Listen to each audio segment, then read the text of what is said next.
Hello दोस्तों, स्वागत है कहानियों की दुनिया में आप सभी का।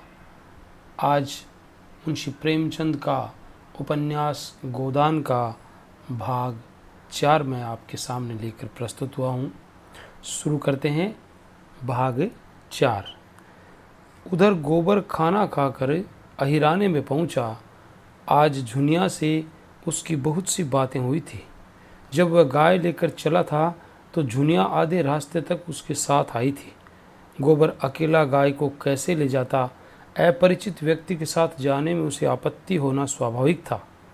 कुछ दूर चलने के बाद झुनिया ने गोबर को मर्म भरी आंखों से देखकर कहा, अब तुम काहे को यहाँ कभी आओगे? एक दिन पहले तक गोबर कुमार था। गांव में जितनी युवतियाँ थी वह या तो उसकी बहनें थी या भाभियाँ। बहनों से तो कोई छेड़छाड़ हो ही क्या सकती थी। भाभियाँ अलबत्ता कभी कभी उससे ठिठोली किया करती थी, लेकिन वह केवल सरल विनोद होता था। उनकी दृष्टि में अभी उसके यौवन में केवल फूल लगे थे। जब तक फल न लग जाए उस पर ढेला फेंकना व्यर्थ की बात थी। और किसी ओर से प्रोत्साहन न पाकर उसका कौमार्य उसके गले से चिपटा हुआ था। दुनिया का वंचित मन, जिसे भाभियों के व्यंग्य और हास विलास ने और भी लोलुप बना दिया था, उसके कौमार्य ही पर ललचा उठा। और उस कुमार में भी पत्ता खड़कते ही किसी सोए हुए शिकारी जानवर की तरह यौवन जाग उठा। गोबर ने आवरणहीन रसिकता के साथ कहा, अगर भिक्षुक को भीख मिलने की आशा हो तो वह दिन भर और रात भर दाता के द्वार पर खड़ा रहे। झुनिया ने कटाक्ष करके कहा, तो ये कहो तुम भी मतलब के यार हो। गोबर की धमनियों का रक्त प्रबल हो उठा। बोला, भूखा आदमी अगर हाथ फैलाए तो उसे क्षमा कर देना चाहिए। झुनिया और गहरे पानी में उतरी। भिक्षुक जब तक 10 द्वारे न जाए उसका पेट कैसे भरेगा? मैं ऐसे भिक्षुकों को मुंह नहीं लगाती। ऐसे तो गली गली मिलते हैं। फिर भिक्षुक देता क्या है? आशीष। आशीषों से तो किसी का पेट नहीं भरता। मंदबुद्धि गोबर झुनिया का आशय न समझ सका। झुनिया छोटी सी थी, तभी से ग्राहकों के घर दूध लेकर जाया करती थी। ससुराल में उसे ग्राहकों के घर दूध पहुंचाना पड़ता था। आजकल भी दही बेचने का भार उसी के ऊपर है। उसे तरह तरह के मनुष्यों से साबिका पड़ा चुका था। 2-4 रुपये उसके हाथ लग जाते थे। घड़ी भर के लिए मनोरंजन भी हो जाता था, मगर यह आनंद जैसे मंगनी की चीज़ हो। उसमें टिकाव न था, समर्पण न था, अधिकार न था। ये ऐसा प्रेम चाहती थी जिसके लिए वह जिए और मरे, जिस पर वह अपने को समर्पित कर दे। वह केवल जुगनू की चमक नहीं, दीपक का स्थायी प्रकाश चाहती थी। वह एक गृहस्थ की बालिका थी जिसके घृणित्व को रसिकों की लगावटबाजियों में ने कुचल नहीं पाया था। गोबर ने कामना से उद्दीप्त मुख से कहा, भिक्षुक को एक ही द्वार पर भरपेट मिल जाए तो क्यों द्वार द्वार घूमे? झुनिया ने सहृदय भाव से उसकी ओर ताका। कितना भोला है, कुछ समझता नहीं। भिक्षुक को एक द्वार पर भरपेट कहाँ मिलता है? उसे तो चुटकी ही मिलेगी। सर्वस्व तो तभी पाओगे जब अपना सर्वस्व दोगे। मेरे पास क्या है झुनिया? तुम्हारे पास कुछ नहीं है। मैं तो समझती हूँ मेरे लिए तुम्हारे पास जो कुछ है वह बड़े बड़े लखपतियों के पास नहीं है। तुम मुझसे भीख न मांगकर मुझे मोल ले सकते हो। गोबर उसे चकित नेत्रों से देखने लगा। झुनिया ने फिर कहा, और जानते हो दाम क्या देना होगा? मेरा होकर रहना पड़ेगा। फिर किसी के सामने हाथ फैलाए देखूंगी तो घर से निकाल दूंगी। गोबर को जैसे अंधेरे में टटोलते हुए इच्छित वस्तु मिल गई। एक विचित्र भय मिश्रित आनंद से उसका रोम रोम पुलकित हो उठा। लेकिन ये कैसे होगा? झुनिया को रख लें तो रखेली को लेकर घर में रहेगा कैसे? बिरादरी का झंझट जो है, सारा गांव काँव काँव करने लगेगा। सभी दुश्मन हो जाएंगे। अम्मा तो इसे घर में घुसने भी न देगी। लेकिन जब स्त्री होकर यही नहीं डरती तो पुरुष होकर वह क्यों डरे? बहुत होगा, लोग उसे अलग कर देंगे, वह अलग ही रहेगा। झुनिया जैसी औरत गांव में दूसरी कौन है? कितनी समझदारी की बातें करती है, क्या जानती नहीं कि मैं उसके जोग नहीं हूँ? फिर भी मुझसे प्रेम करती है, मेरी होने को राजी है। गांव वाले निकाल देंगे तो क्या संसार में दूसरा गांव नहीं है? और गांव क्यों छोड़े? माता दीन ने चमारिन बैठा ली थी तो किसी ने क्या कर दिया? दाता दीन दांत कटकटा कर रह गई। माता दीन ने इतना ज़रूर किया कि अपना धर्म बचा लिया। अब भी बिना स्नान पूजा किए मुंह में पानी नहीं डालते। दोनों जून अपना भोजन आप पकाते हैं और अब तो अलग भोजन नहीं पकाते। दाता दीन और वह साथ बैठकर खाते हैं। झिंगुरी सिंह ने ब्राह्मणी रख ली, उनका किसी से क्या कर लिया? उनका जितना आदर सम्मान तब था उतना ही आज भी है, बल्कि और बढ़ गया। पहले नौकरी खोजते फिरते थे, अब उसके रुपए से महाजन बन बैठे। ठकुराई का रोब तो था ही, महाजनी का रोब भी जम गया। अगर फिर ख्याल आया कहीं झुनिया दिल लगी न कर रही हो, पहले इसकी ओर से निश्चिंत होना आवश्यक था। उसने पूछा, मन से कहती हो जुना कि खाली लालच दे रही हो? मैं तो तुम्हारा हो चुका, लेकिन तुम भी हो जाओगी। तुम मेरे हो चुके कैसे जानूं?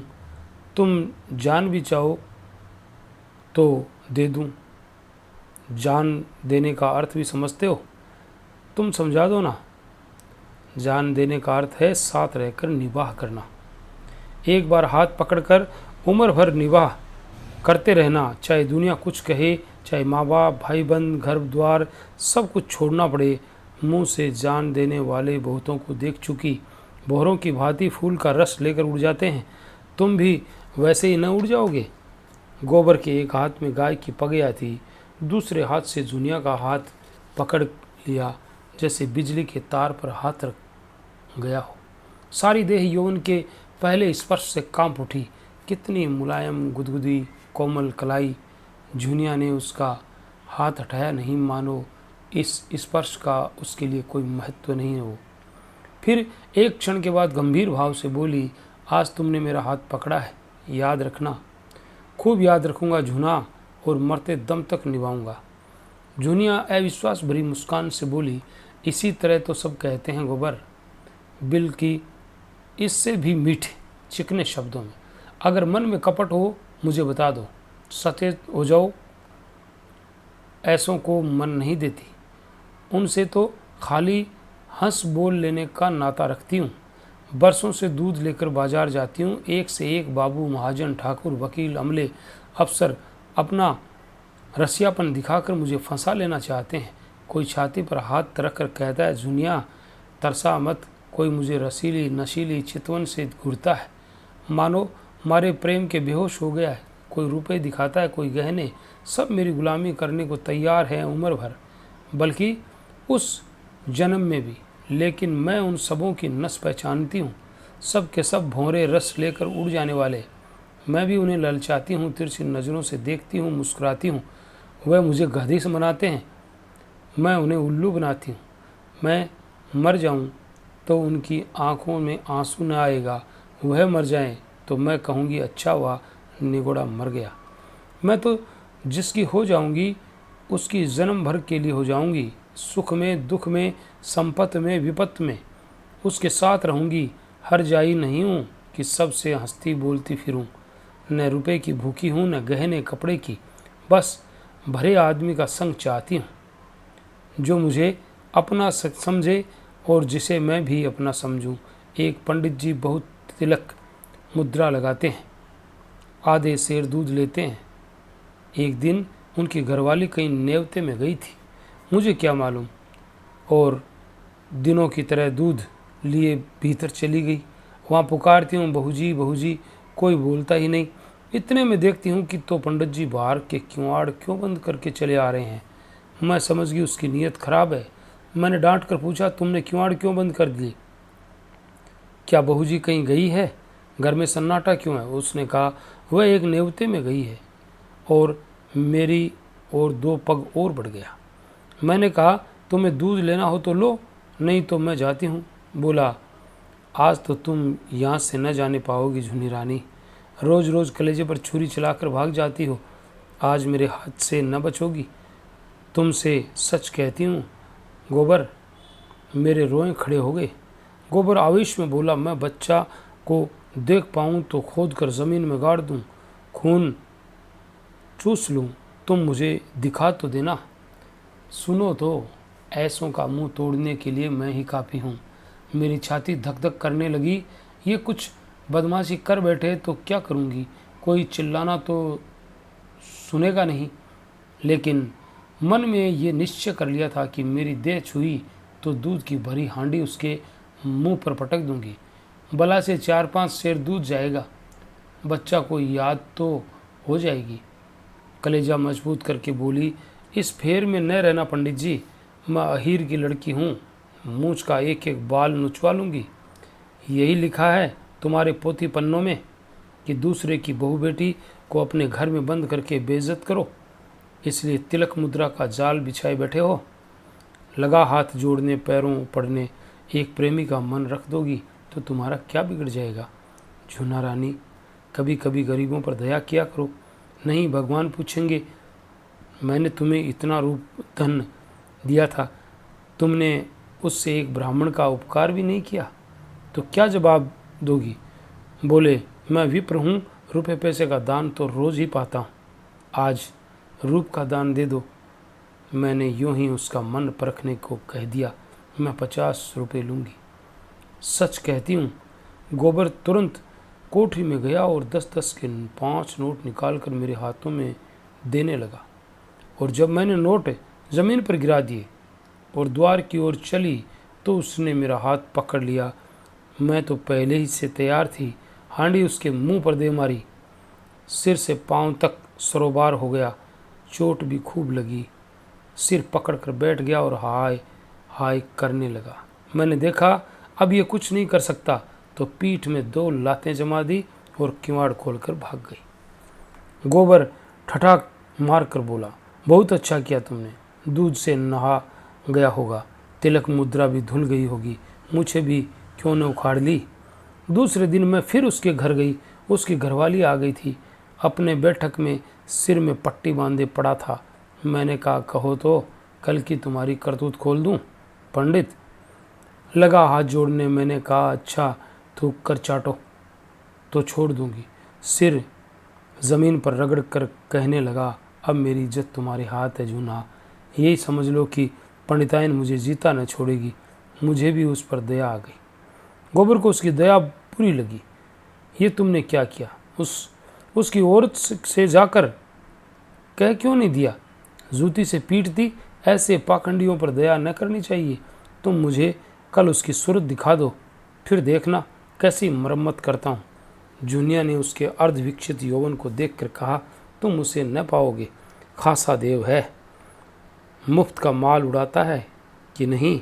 गोबर अपने यौवन का ये तिरस्कार कैसे सहता।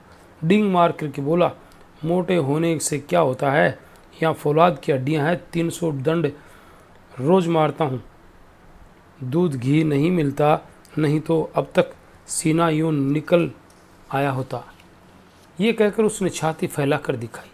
जूनिया ने आश्वस्त आंखों से देखा, अच्छा कभी दिखा दूंगी, लेकिन वहाँ तो सभी एक से हैं, तुम किस किस की मरम्मत करोगे। न जाने मर्दों की क्या आदत है कि जहाँ कोई जवान सुंदर औरत देखी बस लगे घूरने, छाती पीटने। ये जो बड़े आदमी कहलाते हैं ये तो नीरे लंपट होते हैं। फिर मैं तो कोई सुंदरी नहीं हूँ। गोबर ने आपत्ति की, तुम्हें देखकर तो यही जी चाहता है कि कलेजे में बिठा लें।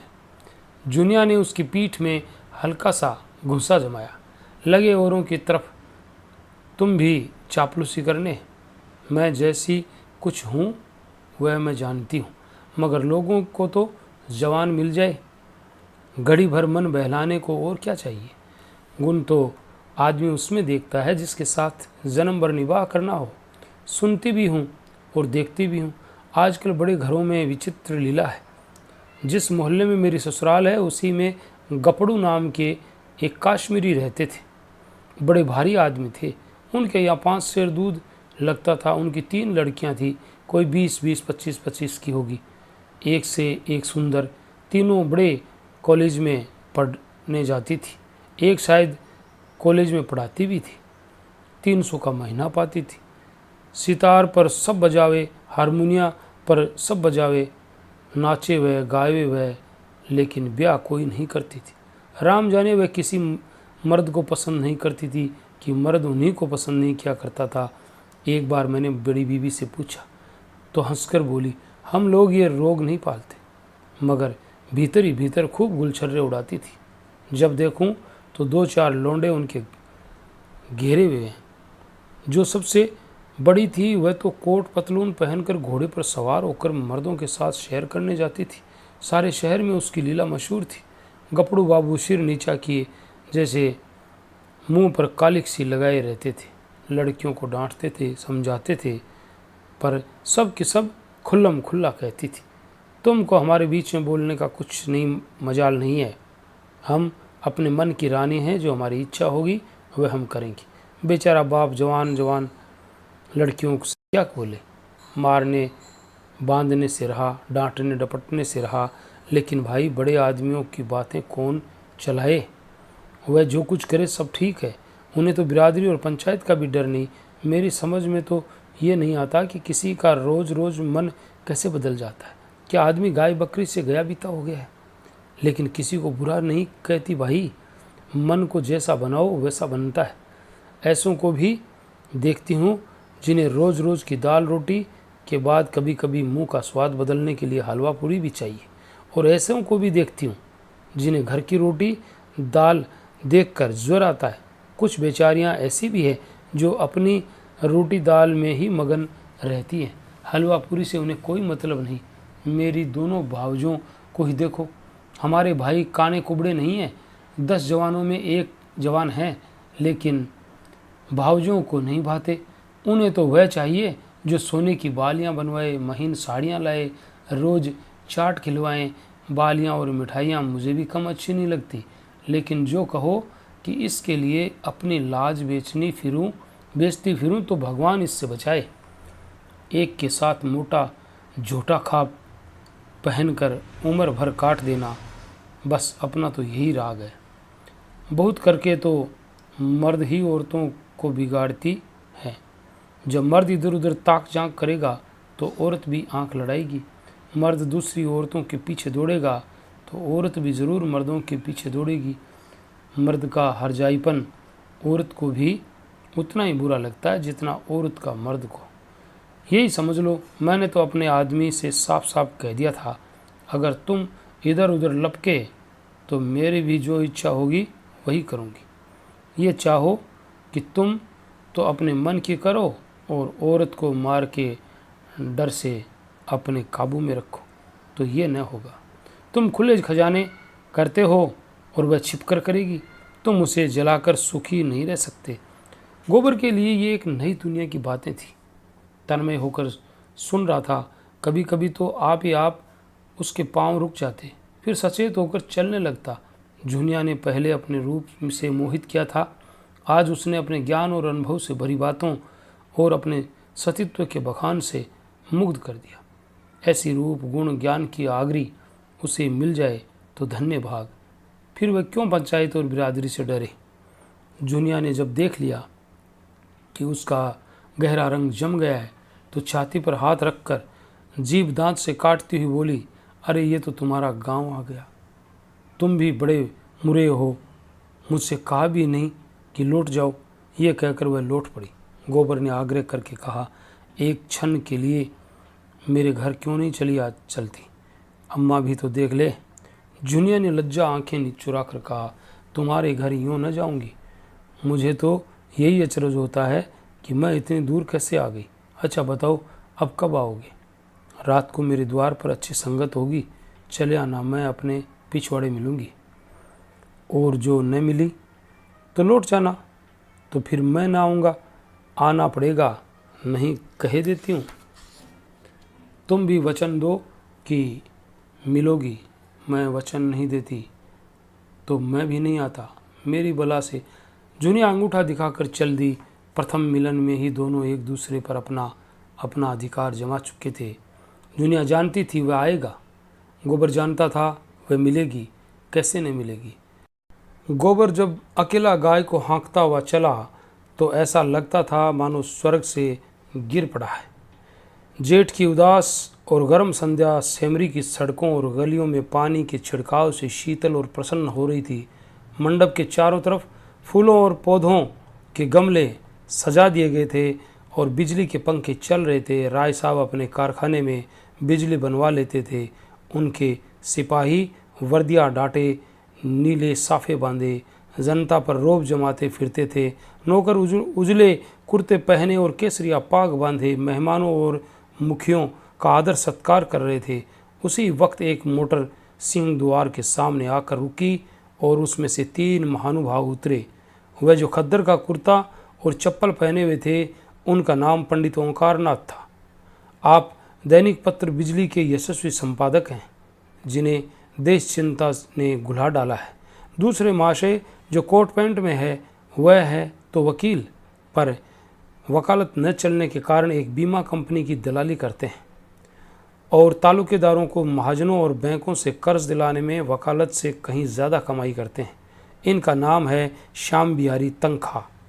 और तीसरे सज्जन जो रेशमी अचकन और तंग पजामा पहने हुए हैं, मिस्टर बी मेहता, यूनिवर्सिटी में दर्शन शास्त्र के अध्यापक हैं। ये तीनों सज्जन राय साहब के सहपाठियों में है और शगुन के उत्सव पर निमंत्रित हुए हैं। आज सारे इलाके में असामी आएंगे और शगुन के रुपए भेंट करेंगे। रात को धनुष यज्ञ होगा और मेहमानों की दावत होगी। होरी ने 4-5 रुपए शगुन के दे दिए हैं और एक गुलाबी पगड़ी बांधे, घुटने तक कछनी काछे, हाथ में एक खुरपी लिए और मुख पर पाउडर लगवाए राजा जनक का माली बन गया है और गुरूर से इतना फूल उठा है मानो ये सारा उत्सव उसी के पुरुषार्थ से हो रहा है। राय साहब ने मेहमानों का स्वागत किया। दोहरे बदन के ऊंचे आदमी थे, गठा हुआ शरीर, तेजस्वी चेहरा, ऊंचा माथा, गोरा जिस पर रेशमी चादर खूब खिल रही थी। पंडित ओंकारनाथ ने पूछा, अब की कौन सा नाटक खेलने का विचार है? मेरे रस की तो यही वस्तु है। राय साहब ने तीनों सज्जनों को अपनी रावटी के सामने कुर्सियों पर बैठाते हुए कहा, पहले लो धनुष यज्ञ होगा, उसके बाद एक प्रहसन। नाटक कोई अच्छा न मिला, कोई तो इतना लंबा कि शायद 5 घंटे में भी ख़त्म न हो, और इतना क्लिष्ट कि शायद यहाँ एक व्यक्ति भी उसका अर्थ न समझे। आखिर मैंने स्वयं एक प्रश्न लिख डाला जो 2 घंटे में पूरा हो जाएगा। ओंकारनाथ को राय साहब की रचना शक्ति पे में बहुत संदेह था। उनका ख्याल था कि प्रतिभा तो गरीबी ही में चमकती है, दीपक की भांति, जो अंधेरे ही में अपना प्रकाश दिखाता है, उपेक्षा के साथ, जिसे छिपाने की भी उन्होंने चेष्टा नहीं की। पंडित ओंकारनाथ ने मुंह फेर लिया। मिस्टर तंखा इन बेमतलब की बातों में न पड़ना चाहते थे, फिर भी राय साहब को दिखा देना चाहते थे कि इस विषय में उन्हें कुछ बोलने का अधिकार है। बोले, नाटक तो कोई भी अच्छा हो सकता है अगर उसके अभिनेता अच्छे हों। अच्छे से अच्छा नाटक बुरे अभिनेताओं के हाथ में पड़कर बुरा हो सकता है। जब तक स्टेज पर शिक्षित अभिनेत्रियां नहीं आती, हमारी नाट्य कला का उद्धार नहीं हो सकता। अब की तो आपने काउंसिल में प्रश्नों की धूम मचा दी थी। मैं तो दावे के साथ कह सकता हूँ, किसी मेंबर का रिकॉर्ड इतना शानदार नहीं है। दर्शन के अध्यापक मिस्टर मेहता इस प्रशंसा को सहन न कर सकते थे। विरोध तो करना चाहते थे, पर सिद्धांत की आड़ में उन्होंने हाल ही में एक पुस्तक कई साल के परिश्रम से लिखी थी। उसकी जितनी धूम होनी चाहिए थी, उसकी शतांश भी नहीं हुई। इससे बहुत दुखी थे। बोले, भाई मैं प्रश्नों का कायल नहीं, मैं चाहता हूँ हमारा जीवन हमारे सिद्धांतों के अनुकूल हो। आप कृषकों के शुभेच्छु हैं, उन्हें तरह तरह की रियायत देना चाहते हैं, ज़मींदारों के अधिकार छीन लेना चाहते हैं, बल्कि उन्हें आप समाज का शाप कहते हैं। फिर भी आप ज़मींदार हैं। वैसे भी ज़मींदार जैसे हज़ारों और ज़मींदार हैं। अगर आपकी धारणा है कि कृषकों के साथ रियायत होनी चाहिए, तो पहले आप खुद शुरू करें। काश्तकारों को बगैर नजराने के लिए पट्टे लिख दें, बेगार बंद कर दें, इजाफा लगान को तिलांजलि दे दें, चरवा ज़मीन छोड़ दें।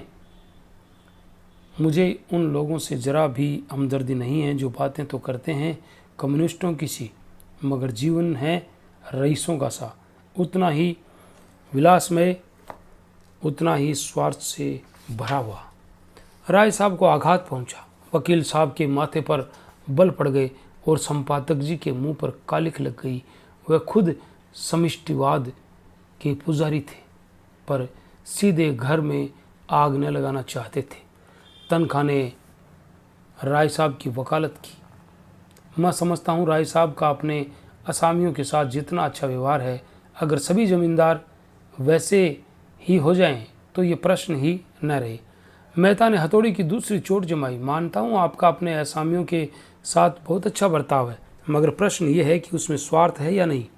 इसका एक कारण क्या ये नहीं हो सकता कि मध्यम आंच में भोजन स्वादिष्ट पकता है? गुड़ से मारने वाला जहर से मारने वाले की अपेक्षा कहीं सफल हो सकता है। मैं तो केवल इतना जानता हूँ कि हम या तो साम्यवादी हैं या नहीं हैं, तो उसका व्यवहार करें। नहीं है तो बकना छोड़ दें। मैं नकली ज़िंदगी का विरोधी हूँ। अगर मांस खाना अच्छा समझते हो तो खुलकर खाओ, बुरा समझते हो तो मत खाओ। ये तो मेरी समझ में आता है, लेकिन अच्छा समझना और छिपकर खाना ये मेरी समझ में नहीं आता। मैं तो इसे कायरता भी कहता हूँ और धूर्तता भी, जो वास्तव में एक ही है। राय साहब सभा चतुर आदमी थे। अपमान और आघात का धैर्य और उदारता से सहने का उन्हें आभास था। कुछ असमंजस में पड़े हुए बोले, आपका विचार बिल्कुल ठीक है मेहता जी। आप जानते हैं मैं आपकी साफ गोई का कितना आदर करता हूँ, लेकिन आप ये भूल जाते हैं कि अन्य यात्राओं की भांति विचारों की यात्रा में भी पड़ाव होते हैं, और आप एक पड़ाव को छोड़कर दूसरे पड़ाव तक नहीं जा सकते। मानव जीवन का इतिहास इतना प्रत्यक्ष प्रमाण है।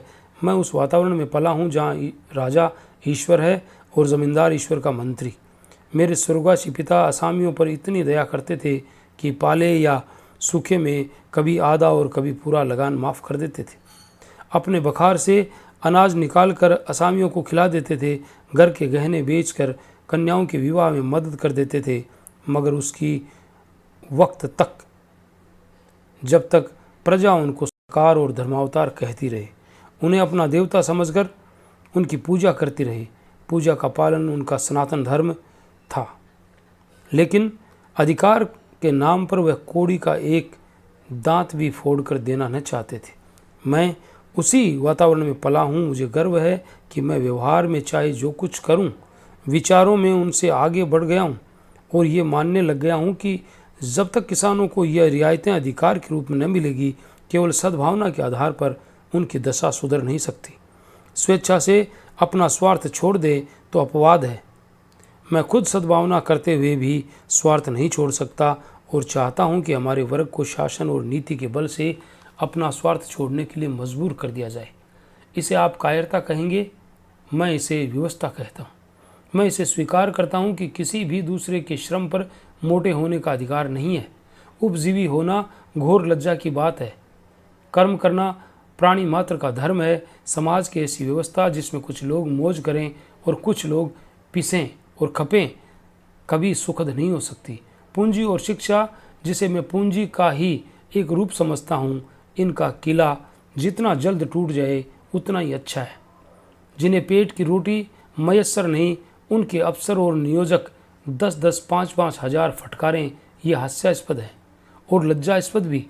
इस व्यवस्था में हम जमींदारों में कितनी विलासिता, कितना दुराचार, कितनी पराधीनता, कितनी निर्लजता भर दी है, ये मैं खूब मानता हूँ। लेकिन मैं इन कारणों से इस व्यवस्था का विरोध नहीं करता। मेरा तो ये कहना है कि अपने स्वार्थ की दृष्टि से भी इसका अनुमोदन नहीं किया जा सकता। इस शान को निभाने के लिए हमें अपनी आत्मा की इतनी हत्या करनी पड़ती है कि हम में आत्माभिमान का नाम भी नहीं रहा। हम अपने असामियों को लूटने के लिए मजबूर हैं। अगर अफसरों को कीमती कीमती डालियाँ न दें तो बागी समझे जाएं, शान से न रहें तो कंजूस कहलाएं। प्रगति की जरा सी आहट पाते ही हम कांप उठते हैं और अफसरों के पास फरियाद लेकर दौड़ते हैं कि हमारी रक्षा कीजिए। हमें अपने ऊपर विश्वास नहीं रहा, न पुरुषार्थी रह गया है। बस हमारी दशा उन बच्चों की सी है जिन्हें चम्मच से दूध पिलाकर पाला जाता है, बाहर से मोटे, अंदर से दुर्बल, सत्वहीन और मोहताज। मेहता ने ताली बजाकर कहा, हियर हियर। आपकी ज़बान में जितनी बुद्धि है, काश उसकी आदि भी मस्तिष्क में होती। खेद यही है कि सब कुछ समझते हुए भी आप अपने विचारों को व्यवहार में नहीं लाते। ओंकारनाथ बोले, अकेला चना भाड़ नहीं फोड़ सकता मिस्टर मेहता, हमें समय के साथ चलना भी है और उसे अपने साथ चलाना भी है। बुरे कर्मों में ही सहयोग की ज़रूरत नहीं होती, अच्छे कामों के लिए भी सहयोग उतना ही ज़रूरी है। आप ही क्यों 800 रुपये महीने अड़पते हैं, जब आपके करोड़ों भाई खेल केवल 8 रुपये में काम का निर्वाह कर रहे हैं। राय साहब ने ऊपरी खेद लेकिन भीतरी संतोष से संपादक जी को देखा और बोले, व्यक्तिगत बातों पर आलोचना न कीजिए संपादक जी, हम यहाँ समाज की व्यवस्था पर विचार कर रहे हैं। मिस्टर मेहता उसी ठंडे मन से बोले, नहीं नहीं, मैं इसे बुरा नहीं समझता। समाज व्यक्ति से ही बनता है और व्यक्ति को भूलकर हम किसी व्यवस्था पर विश्वास नहीं कर सकते। मैं इसलिए इतना का वेतन लेता हूँ कि मेरा इस व्यवस्था पर विश्वास नहीं है। संपादक जी को अचंभा हुआ, अच्छा तो आप वर्तमान व्यवस्था के समर्थक हैं? मैं इस सिद्धांत का समर्थक हूँ कि संसार में छोटे बड़े हमेशा रहेंगे और उन्हें हमेशा रहना चाहिए। इसे मिटाने की चेष्टा करना मानव जाति के सर्वनाश का कारण होगा। कुश्ती का जोड़ बदल गया। राय साहब किनारे खड़े हो गए। संपादक जी मैदान में उतरे। आप 20वीं सदी में भी ऊंच नीच का भेद मानते हैं? जी हाँ मानता हूँ, बड़े जोरों से मानता हूँ। जिस मत के आप समर्थक हैं वह भी कोई नई चीज़ नहीं। जब से मनुष्य में ममत्व का विकास हुआ तभी उस मन का जन्म हुआ। बुद्ध और प्लेटो और ईसा सभी समाज में समता प्रवर्तक थे। यूनानी और रोमन और सीरियाई सभी सभ्यताओं ने उसकी परीक्षा की, पर अप्राकृतिक होने के कारण कभी वह स्थायी न बन सकी। आपकी बातें सुनकर मुझे आश्चर्य हो रहा है। आश्चर्य अज्ञान का दूसरा नाम है। मैं आपका कृतज्ञ हूँ। अगर आप इस विषय पर कोई लेखमाला शुरू कर दें। जी मैं इतना अहमक नहीं, अच्छी रकम दिलवाइए तो अलबत्ता। आपने सिद्धांत ही ऐसा लिया है कि खुले खजाने पब्लिक को लूट सकते हैं। मुझ में और आप में अंतर इतना ही है कि मैं जो कुछ मानता हूँ उस पर चलता हूँ। आप लोग मानते कुछ हैं, करते कुछ हैं। धन को आप किसी अन्याय के बराबर फैला सकते हैं, लेकिन बुद्धि को, चरित्र को और रूप को, प्रतिभा को और बल को बराबर फैलाना तो आपकी शक्ति से बाहर है। छोटे बड़े का भेद केवल धन से ही तो नहीं होता। मैंने बड़े बड़े धन कुबेरों को भिक्षुकों के सामने घुटने टेकते देखा है, और आपने भी देखा होगा। रूप की चौखट पर बड़े बड़े महीप नाक रगड़ते हैं। क्या ये सामाजिक विषमता नहीं? आप रूस की मिसाल देंगे, वहाँ इसके सिवा और क्या है कि मिल के मालिक ने राज्य कर्मचारी का रूप ले लिया है। बुद्धि तब भी राज करती थी, अब भी करती है और हमेशा करती रहेगी। तस्तरी में पान आ गए थे। राय साहब ने मेहमानों को पान और इलायची देते हुए कहा, बुद्धि अगर स्वार्थ से मुक्त हो तो हमें उसकी प्रभुता मानने में कोई आपत्ति नहीं। समाजवाद का यही आदर्श है। हम साधु महात्माओं के सामने इसलिए सिर झुकाते हैं कि उनमें त्याग का बल है।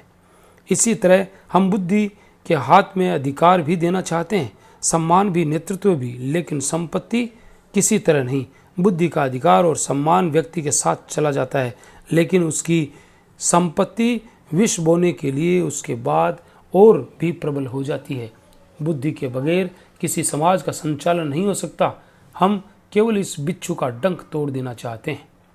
दूसरी मोटर आ पहुंची और मिस्टर खन्ना उतरे, जो एक बैंक के मैनेजर और शक्कर मिल के मैनेजिंग डायरेक्टर हैं।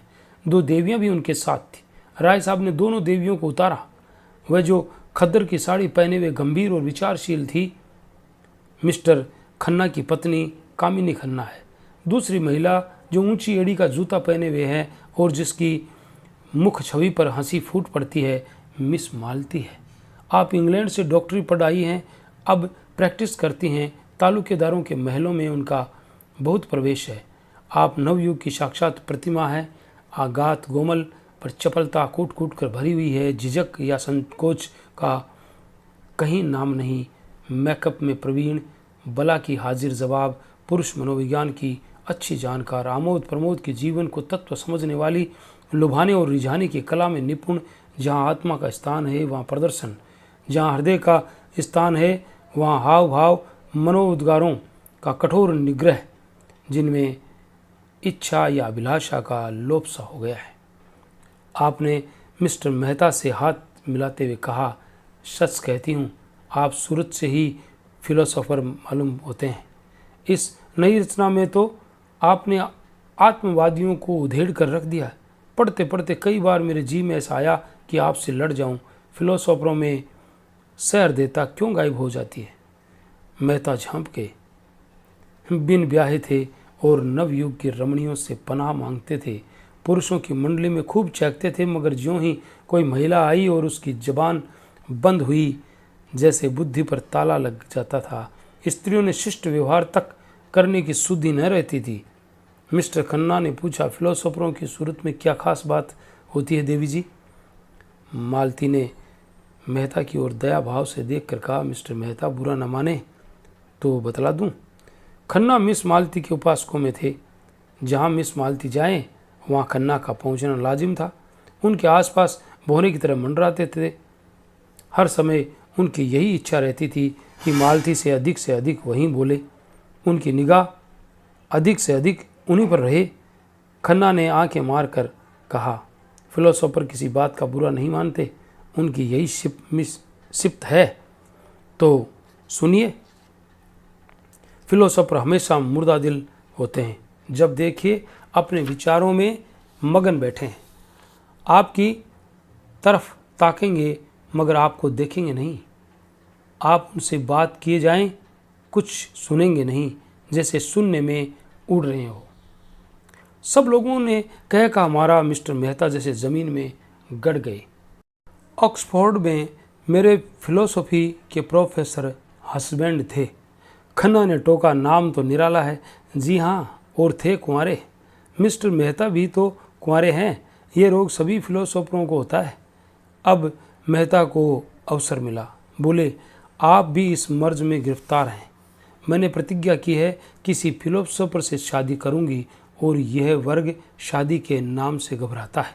हस्बैंड साहब तो स्त्री को देख कर घर में छिप जाते थे। उनके शिष्यों में कई लड़कियां थीं।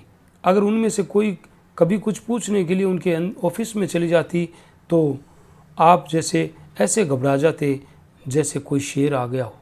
हम लोग उन्हें खूब छेड़ा करते थे, मगर थे बेचारे सरल हृदय। कई हजार की आमदनी थी, पर मैंने उन्हें हमेशा एक ही सूट पहने देखा। उनकी एक विधवा बहन थी, वही उनके घर का सारा प्रबंध करती थी। मिस्टर हस्बैंड को तो खाने की फिक्र भी न रहती थी। मिलने वालों के डर से अपने कमरे का द्वार बंद करके लिखा पढ़ी करते थे। भोजन का समय आ जाता था तो उनकी बहन आहिस्ता से भीतर के द्वारे से उनके पास जाकर किताब बंद कर देती थी। तब उन्हें मालूम होता कि खाने का समय हो गया। रात को भी भोजन का समय बंधा हुआ था। उनकी बहन कमरे की बत्ती बुझा दिया करती थी। एक दिन बहन ने किताब बंद करनी चाहिए तो आपने पुस्तक को दोनों हाथों से दबा लिया और बहन भाई में जोर आजमाई होने लगी। आखिर बहन उनकी पहिएदार कुर्सी खींचकर भोजन के कमरे में लाई। राय साहब बोले, मगर मेहता साहब तो बड़े खुश मिजाज और मिलनसार हैं, नहीं इस हंगामे में क्यों आते? मैं आप फिलोसोफर न होंगे? जब अपनी चिंताओं से हमारे सिर में दर्द होने लगता है तो विश्व की चिंता सिर पर लाद कर कोई कैसे प्रसन्न रह सकता है? उधर संपादक जी श्रीमती खन्ना से उसकी आर्थिक कठिनाइयों की कथा कह रहे थे। बस यूँ समझिए श्रीमती जी की संपादक का जीवन एक दीर्घ विलाप है, जिसे सुनकर लोग दया के बदले कानों पर हाथ रख लेते हैं। बेचारा न अपना उपकार कर सके न औरों का। पब्लिक उससे आशा तो ये रखती है कि हर आंदोलन में वह सबसे आगे रहे, जेल जाए, मार खाए, घर के माल असबाब की कुर्की कराए। ये उसका धर्म समझा जाता है, लेकिन उसकी कठिनाइयों की ओर किसी का ध्यान नहीं हो तो वह सब कुछ। उसे हर एक विद्या, हर एक कला में पारंगत होना चाहिए, लेकिन उसे जीवित रखने का अधिकार नहीं है। आप तो आजकल कुछ लिखती ही नहीं। आपकी सेवा करने का जो थोड़ा सा सौभाग्य मुझे मिल सकता है, उससे क्यों मुझे वंचित रखती हैं? मिसेस खन्ना को कविता लिखने का शौक था। इस नीति से संपादक जी कभी कभी उनसे मिल आया करते थे, लेकिन घर के काम धंधों में व्यस्त रहने के कारण बहुत दिनों से कुछ लिख नहीं सकी थी। सच बात तो यह है कि संपादक जी ने उन्हें प्रोत्साहित करके कवि बनाया था। सच्ची प्रतिभा उनमें बहुत कम थी। क्या लिखूं, कुछ सूझता ही नहीं। आपने कभी मिस मालती से कुछ लिखने को नहीं कहा? संपादक जी उपेक्षा भाव से बोले, उनका समय मूल्यवान है कामिनी देवी। लिखते तो वे लोग हैं जिनके अंदर कुछ दर्द है, अनुराग है, लगन है, विचार हैं। जिन्होंने धन और भोग विलास को जीवन का लक्ष्य बना दिया है, वे क्या लिखेंगे? ये था गोदान का भाग 4 और कल हम गोदान उपन्यास का भाग 5 सुनेंगे। अगर आपको उपन्यास अच्छा लग रहा है तो हमारे चैनल को लाइक, शेयर, कमेंट और सब्सक्राइब करना ना भूलें और मिलते हैं कल भाग 5 में। तब तक के लिए ऑल द बेस्ट।